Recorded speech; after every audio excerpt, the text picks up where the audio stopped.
भारत जोड़ो यात्रा के दौरान राहुल गांधी की बढ़ी हुई दाढ़ी क्या कहती है? क्या उन्हें प्रधानमंत्री बना पाएगी? क्या उनकी यही सोच है? नमस्कार हिंदुस्तान, स्वागत है आपका मेरे चैनल नंदिनी जो मैं नंदिनी। भारत जोड़ो यात्रा के दौरान राहुल गांधी ने जो अपनी दाढ़ी बढ़ाई है, लोग इस पे कई तरह के सवाल उठा रहे हैं, कई मीम्स भी बन रहे हैं और कई लोग उनकी तुलना जो है मोदी जी से भी कर रहे हैं कि मोदी जी की दाढ़ी बढ़ी हुई है। और राहुल गांधी का तो हो सकता है भारत यात्रा के दौरान उनको कोई नाई ना मिला हो, कोई सेविंग करने वाला ना मिला हो, शायद इसलिए बढ़ गई हो, या फिर इसलिए ये भी हो कि मैं भी प्रधानमंत्री बन जाऊं। अच्छी बात है, सपना देखना अच्छी बात है, उसको साकार करने की तरफ अगर करने का अगर ये तरीका है तो ये तो बहुत ही बढ़िया है। दाढ़ी बना लो, प्रधानमंत्री बन जाओ। लेकिन दोनों की दाढ़ी बढ़ाने के पीछे सोच क्या हो सकती है? लोग यही सोच रहे हैं कि राहुल गांधी की दाढ़ी बढ़ाने के पीछे क्या सोच हो सकती है। लेकिन जहाँ तक मोदी जी को की दाढ़ी बढ़ाने का सवाल है, उनकी उनकी दाढ़ी कोरोना काल के बाद ही बढ़ी हुई है। जितना मेरा अंदाजा है, एक आम नागरिक होने के नाते मुझे ऐसा लगता है कि उन्होंने कोरोना काल काफी भयावह डरावना रूप ले चुका था। अब उनके मन की वही जाने, जितना हम समझ पा रहे हैं कि शायद उनका एक संकल्प हो दाढ़ी बढ़ाने के पीछे। हो सकता है उनको शौक हो सकता है ये संकल्प हो यार, जिस दिन क्या कहते हैं, हम इस कोरोना काल से बाहर निकले और हमारा देश फिर से पटरी में आ जाए, तो शायद मैं अपनी सेविंग बना लूँ या मैं अपनी दाढ़ी बनवा लूँ। अब राहुल गांधी के इसकी दाढ़ी बढ़ाने के पीछे क्या सोच है ये वो जाने, मोदी जी के दाढ़ी बढ़ाने के पीछे क्या सोच है ये वो जाने।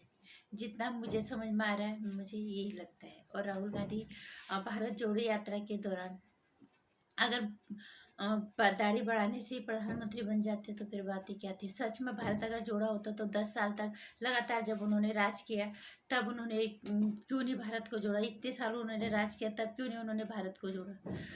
क्योंकि भारत जोड़ने की बात करते हैं राहुल गांधी, जिस गांव में मोदी जी गए थे कर उत्तराखंड यात्रा के दौरान अपने 7-8 साल के कार्यकाल के अंदर मोदी जी 6ठी बार बद्रीनाथ बाबा के दर्शन के लिए पहुंच गए। उत्तराखंड जो पवित्र धरती पे उनका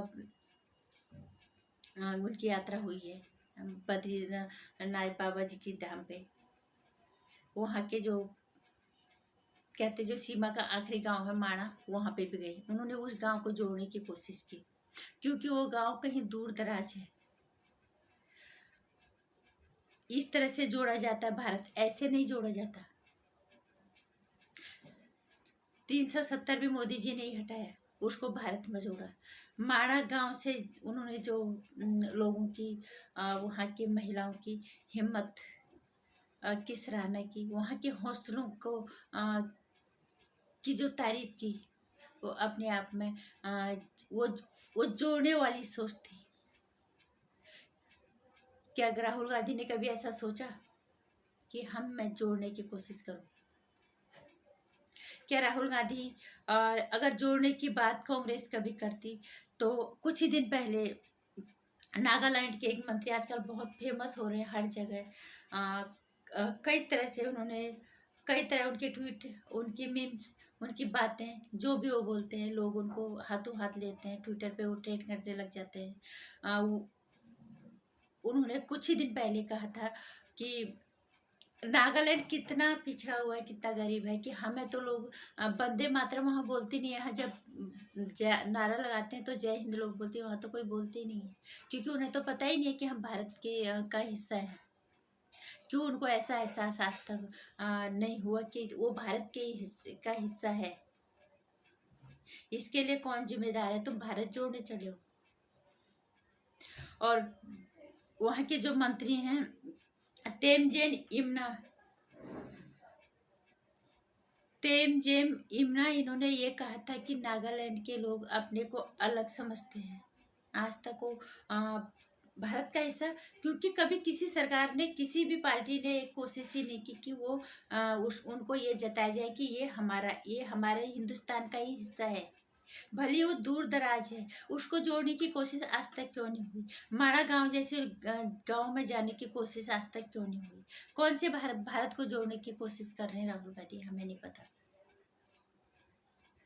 मुझे तो यही लग रहा है कि राहुल गांधी भारत जोड़ो यात्रा के दौरान यही संकल्प ले रहे हैं कि मैं दाढ़ी बढ़ा दूंगा तो शायद प्रधानमंत्री बन जाऊंगा। उन्हें अब भी समझ नहीं आ रहा प्रधानमंत्री बनने के लिए क्या करना पड़ता है। अपनी पार्टी को वापस मजबूती में लाने के लिए, वजूद में लाने के लिए क्या करना पड़ेगा? अभी तो वजूद तो खैर अभी जिंदा ही है, लेकिन उसको और जिंदा करने के लिए, मजबूती लाने के लिए, वापसी के लिए क्या करना पड़ेगा, उन्हें अब भी समझ में नहीं आ रहा। और नागालैंड के मंत्री तेमजे नेमरा, उन्होंने ये भी बोला था तब कि 10 साल के कार्यकाल के अंदर कभी मनमोहन सिंह जी हमारे नागालैंड का उन्होंने दौरा नहीं किया, तो उनको अपनी समस्या हम क्या बताएं? तो मैं कहना चाहूंगी राहुल गांधी को कि वो कौन सी भारत जोड़ने की यात्रा, भारत जोड़ो यात्रा कर रहे हैं, किस तरह की वो भारत को जोड़ने की यात्रा कर रहे हैं, हमें नहीं पता। नागालैंड के जो मंत्री हैं, हमें भी अब पता चला।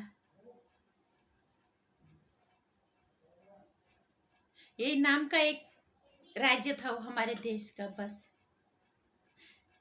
इस तरह के मंत्री, क्या इस तरह के लोग वहाँ पे नहीं है जिन्हें सराहना दी जाती, जिनका हौसला बुलंद कराया जाता है कि वो अपने राज्य के लिए काम करें और लोगों के अंदर ये चीज़ें भरे कि आप भारत का हिस्सा हो।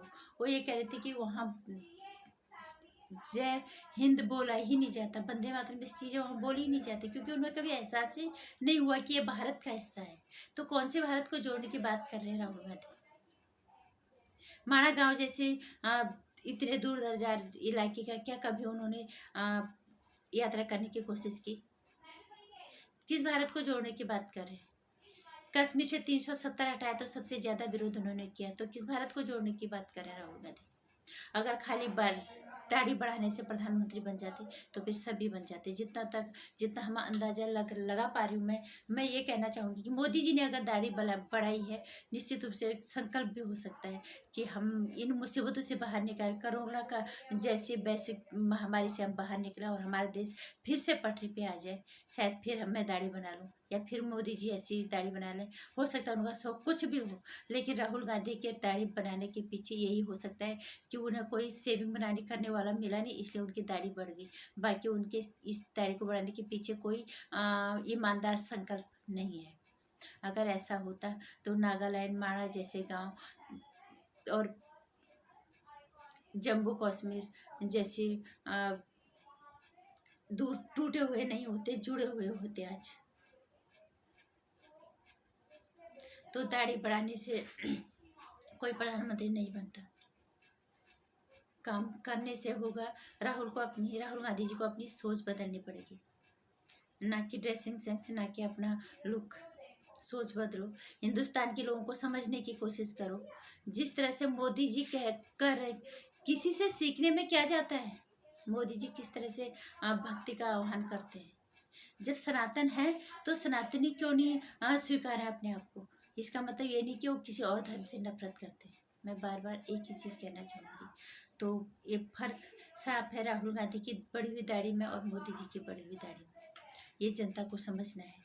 जब तक राहुल गांधी सोच नहीं बदलेंगे तब तक जनता उन्हें नहीं स्वीकारेगी। नमस्कार। मेरे विचार अगर थोड़ा से भी अच्छे लगते, मेरे विचारों से अगर आप सहमत हो, मेरा कंटेंट पसंद आता है तो लाइक कर देना और शेयर कर दीजिएगा इसको अपनी फैमिली और परिवार के साथ, अपने परिवार मित्रों के साथ। और सब्सक्राइब कर लीजिएगा चैनल को, आने वाली वीडियोज आप तक आते रहे से घंटे आइकन दबाना बहुत ज़रूरी है। जय श्री राम, जय हिंद, नमस्कार।